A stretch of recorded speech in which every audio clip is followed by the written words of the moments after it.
नई जो है हिकमत अमली अपनाई जा रही है। आज़ाद कश्मीर में शानदार फतह के बाद पाकिस्तान तहरीक इंसाफ के हौसले मज़ीद बुलंद हुए हैं और आज़ाद कश्मीर के बाद अब सूबा सिंध की बारी आ चुकी है। अब आप देखें ना कहाँ पे गिलगित बल्तिस्तान, आज़ाद कश्मीर, पंजाब, खैबर पख्तूनख्वा और बलोचिस्तान भी, पीछे सिंध रह गया और अब सिंध की बारी। अगला सियासी हदफ यानी कि सिंध होगा। वज़ीर-ए-आज़म इमरान खान की ज़ेर सदारत सिंध से मुतालिक पार्टी बैठक में फैसला कर लिया गया और इजलास में शाह महमूद कुरैशी, असद उमर, गवर्नर सिंध अरबाब गुलाम रहीम और हलीमा आदिल शेख समेत दीगर शरीक हुए।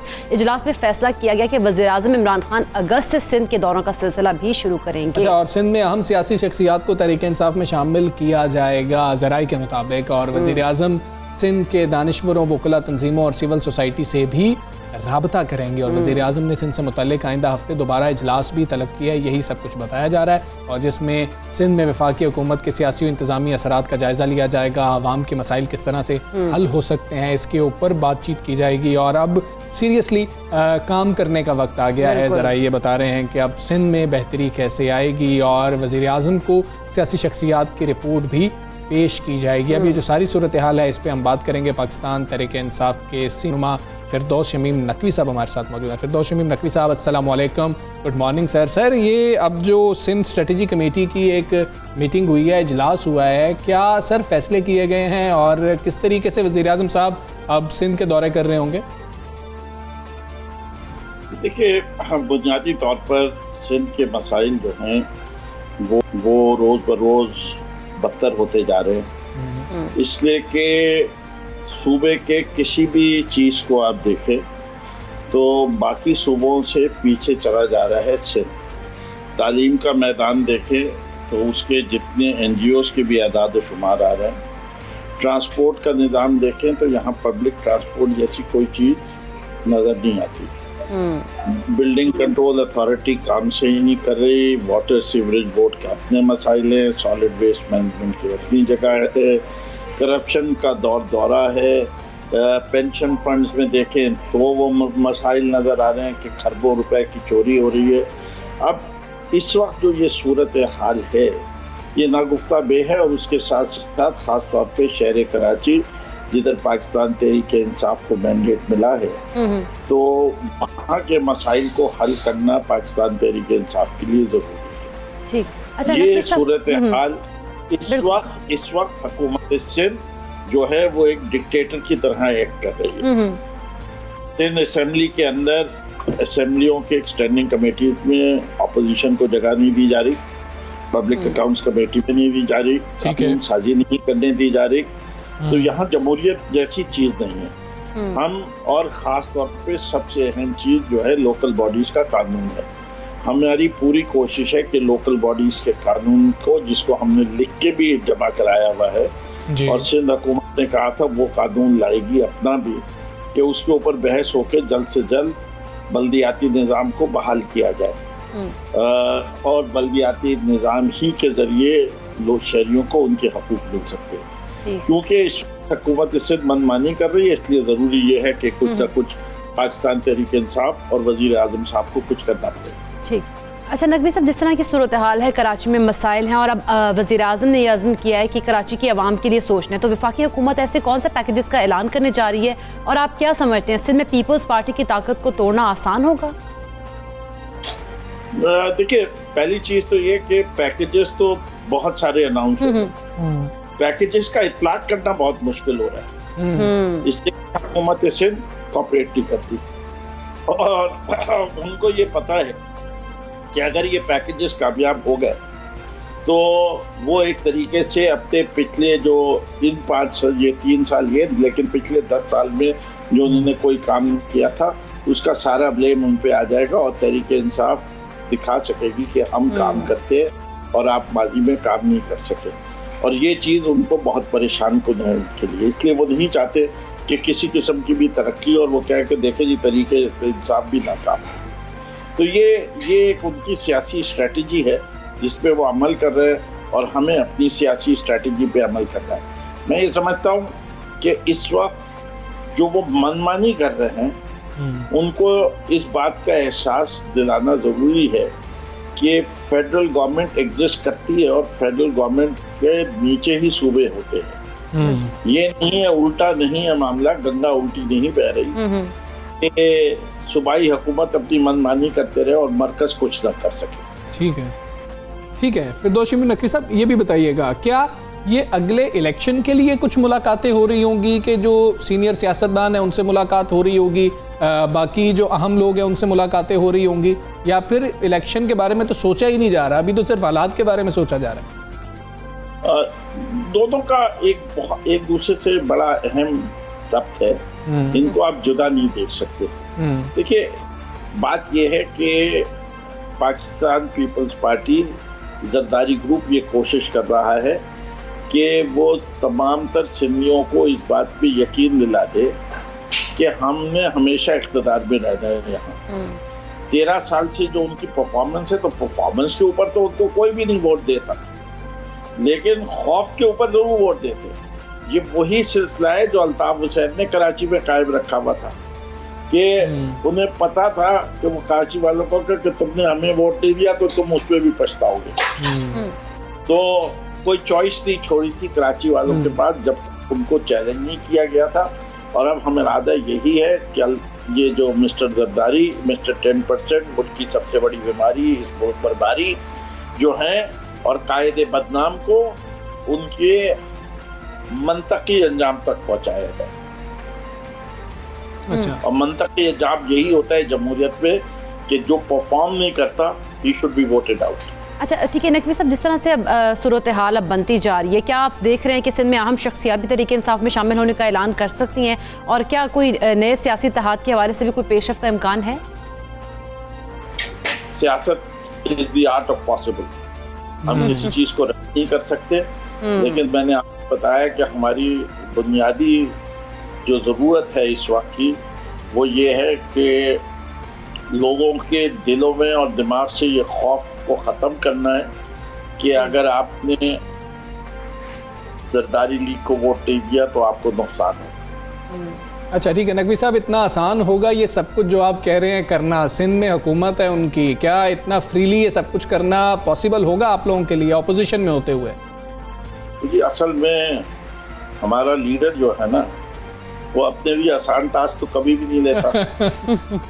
वो हमेशा मुश्किल टास्क लेता है, और अल्लाह मियाँ का करम है उस पर भी और हम पर भी कि जब वो इरादा नियति से कर लेता है। ये किसने कहा था कि 2 पार्टी सिस्टम में एक थर्ड पार्टी आके हुकूमत बना सकती है? ये किसने कहा था कि जिस उम्र में वो कप्तानी कर रहे थे कि वर्ल्ड कप जीत सकते हैं? ये किसने कहा था कि वो पाकिस्तान की सबसे बड़ी सियासी जमात बना सकेंगे? ये किसने कहा था कि शौकत खानम हस्पताल जो है कैंसर का मुफ्त इलाज कर सकेगा? तो अगर उनके माजी के अचीवमेंट्स को देखे और ये इरादा देखे तो मैं नहीं समझता कि कोई इतना मुश्किल काम होगा। जो शख्स बिलियन ट्री सुनामी सोच सकता है, जो पाकिस्तान की नीयत की बात होती है कि नीयत क्या है, नीयत सबसे बड़ा चीज़ होती है। और क्योंकि मैं समझता हूँ कि कप्तान की नीयत पाक और साफ है, मुल्क की तरक्की है, उसके अंदर किसी किस्म की कोई प्रोविंशियलिज्म, एथिसिटी, सेक्टेरियनिज्म जैसी चीज़ पाई नहीं जाती। वो जीते हैं मरते हैं पाकिस्तान के लिए। ठीक है नकवी साहब, आप अभी कह रहे थे कि सब कुछ पॉलिटिक्स में तो सब कुछ हो सकता है, लेकिन पॉलिटिक्स के अंदर क्या कहीं पे कोई ऑप्शन गवर्नर राज की भी है? ये भी हो सकता है या ये अभी नहीं हो सकता, ये अभी सोचा नहीं जा रहा? जी, मेरा जैसा आदमी फिरदौस शमी नकवी बजाते खुद तो ये समझता है कि शायद इसका इवेंचुअल हल गवर्नर राज ही है। अच्छा, इसलिए लेकिन मेरी पार्टी के अंदर मेजॉरिटी सोच जो है वो ये कहते हैं कि गवर्नर राज जो है इस वक्त ऑप्शन नहीं है। इस वक्त आपको कुछ और चीज़ें करनी होगी। Governor Raj courts of Pakistan जो है, जैसे कि माजी में जो एक दफ़ा गवर्नर राज पंजाब में लगा था, जी। उसके फैसले को मद्देनजर रखते हुए वो समझते हैं ये एडवेंचर जो है is not going to be worth it. अच्छा, नहीं, आपकी सोच से कोई मुताबिकत रखने वाले लोग कोई वफाक में भी बैठे हुए हैं जो कहते हैं कि नहीं नकवी साहब बात तो दुरुस्त कर रहे हैं?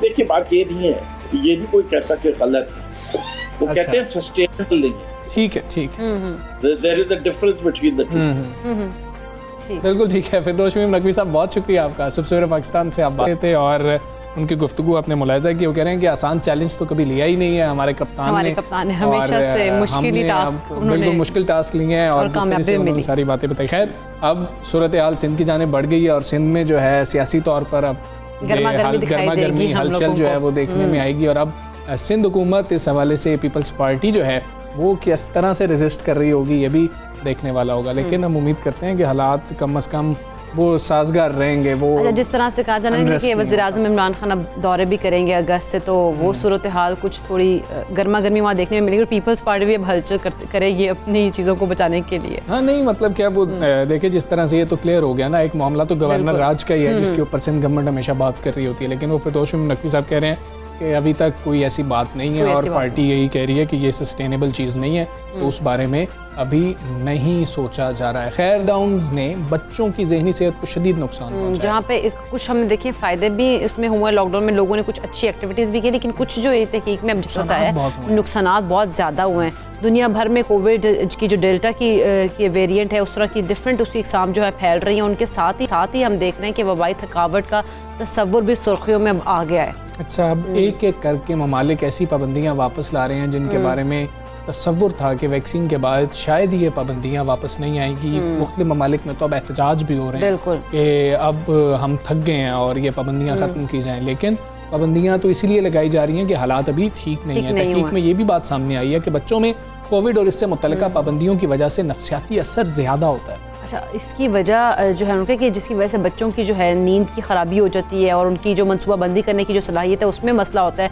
बहुत ज़्यादा दुश्वारी का सामना करना पड़ता है और जहन को मुख्तलिफ हालतों के मुताबिक ढालने में भी मुश्किलात पैदा होती हैं। कितना ज़्यादा इसका जो है ना असर बच्चों के ऊपर पड़ रहा है। अच्छा, एक और मसला ये भी है कि यूनिसेफ के मुताबिक कोरोना लॉकडाउन की वजह से दुनिया भर के तकरीबन 17 करोड़ बच्चे जो हैं वो स्कूल बंद हो चुके हैं और उनका मुस्तकबिल भी दाव पर लग गया। अब ये सारी सिचुएशन के अंदर बच्चे तो शायद इस सिचुएशन से निकलना उनके लिए खुद से मुमकिन नहीं होगा, वालिदैन का रोल बहुत ज़्यादा बढ़ जाता है। और इसी सारी सूरत हाल पर हम बात करेंगे। हमारे साथ पेरेंटिंग को महरीन तारिक मौजूद है। महरीन, अस्सलाम वालेकुम, गुड मॉर्निंग। हमने ये रिसर्च आपके साथ शेयर की, आपने भी इस रिसर्च को देखा। अब बच्चों के ऊपर क्या असरात पड़ रहे हैं और बच्चे तो डिप्रेशन से खुद नहीं निकल सकते हैं, तो क्या करना होगा? जिम्मेदारी किसकी है? पेरेंट्स की है?